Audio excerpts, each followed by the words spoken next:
Hi friends, నేనైతే నాటుకోడి తీసుకొచ్చాను. ఉప్పలమ్మకు మొక్కి కోద్దామని కళ్ళు కూడా తీసుకొచ్చాను. ఇప్పుడైతే మొక్కాలి. కళ్ళు మొక్కి అమ్మవారికి అయితే కోడిని కోయాలి. కోడిని కోసినాక షాప్కి తీసుకెళ్తే కట్ చేసి ఇస్తాడు. మంచిగా కాపీ కట్ చేసి ఇస్తాడు. దాన్ని తీసుకొచ్చి ఎలా ఉండాలో చూద్దాం. హాయ్ ఫ్రెండ్స్, మాదైతే ఈ ఉప్పలమ్మ కాడ కోడిని కోసినాం, నాటుకోడి. ఇవాళ అయితే మాది నాటుకోడి పులుసు. ఎలా వండుకోవాలో చూపెడతాము. వాళ్ళు ఎంత నీట్గా కడిగిచ్చినా కూడా, ఫ్రెష్ చేసి ఇచ్చినా కూడా మనకు నచ్చదు కదా. మళ్ళీ మనం ఇలా అయితే కడుక్కోవాలి. ఇలా ఫ్రెష్గా అయితే కడుక్కొని వండుకోవాలి. కుక్కర్ అయితే పెట్టుకున్నాను. నాటుకోడి అనేది మనము గిన్నెలో వండుకుంటే మంచిగా ఉండదు, మంచిగా ఉడకాలి కదా. అందుకనే కుక్కర్లో వండుతాను నేను. కుక్కర్ అయితే పెట్టాను. కుక్కర్ వేడైంది. ఆయిల్ పోసుకుందాం.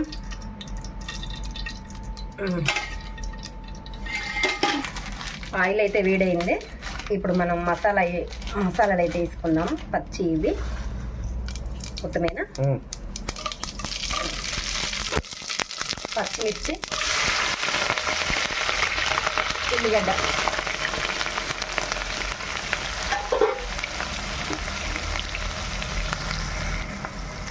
పుదీనా వేసుకున్నాం.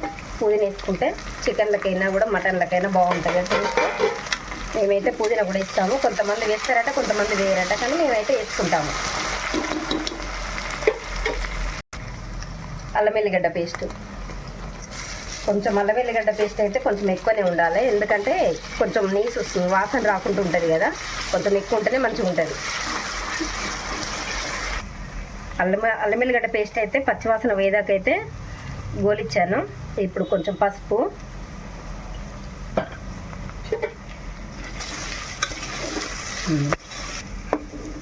చికెన్ వేస్తానా.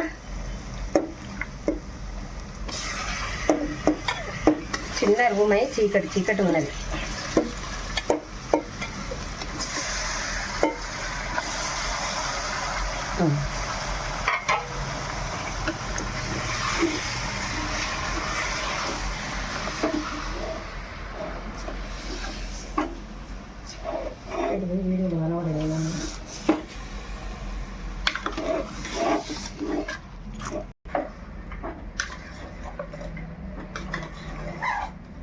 ఇది కొంచెం ఉడికినాక మూత మన ఉప్పును కారం వేద్దాం.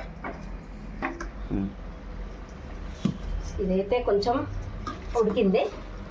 ఒక 10 నిమిషాలు సిమ్లో పెట్టి ఉడకబెట్టాను.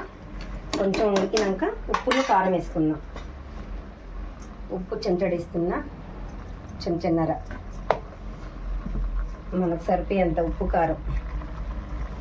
1 2 3 స్పూన్ల కారం, ఉప్పు కారం వేసాను. ఇప్పుడైతే చికెన్ మసాలా ఇస్తాను.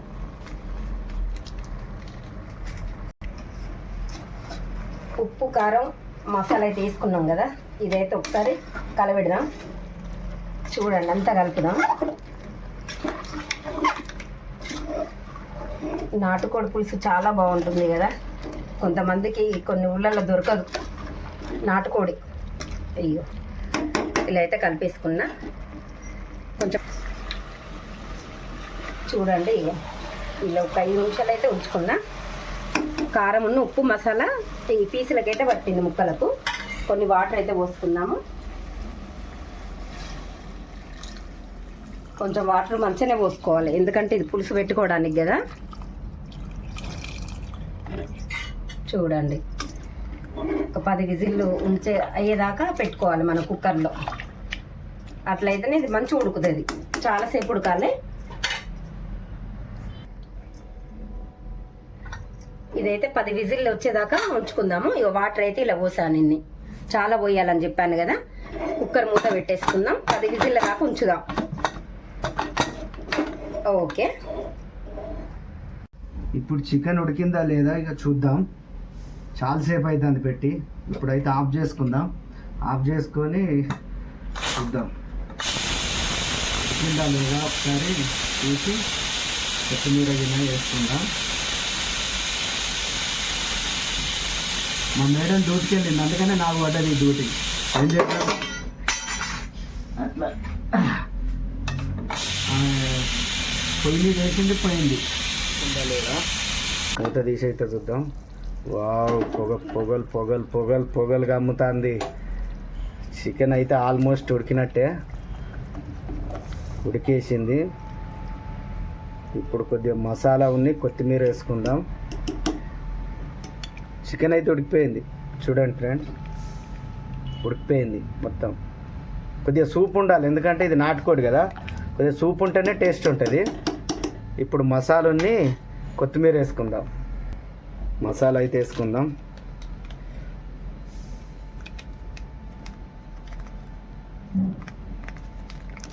ఓకే, మసాలా వేసుకున్నాక ఇప్పుడు కొత్తిమీర అయితే వేసుకుందాం. చూడండి, ఇట్లా కొత్తిమీర వేసుకొని స్టవ్ ఆఫ్ చేస్తే వేడి వేడి నాటుకోడి చికెన్ రెడీ. ఎట్లుంది ఫ్రెండ్స్, బాగుందా? ఎట్లుందో చూసి లైక్ చేయండి, షేర్ చేయండి, కామెంట్ చేయండి. మంచిగుంటే మంచిగుందని చెప్పండి, బాగాలేకపోతే బాగాలేదని చెప్పండి. కామెంట్ మాత్రం చేయండి, లైక్ చేయండి, ప్లీజ్ సబ్స్క్రైబ్ చేసుకోండి. Bye friends.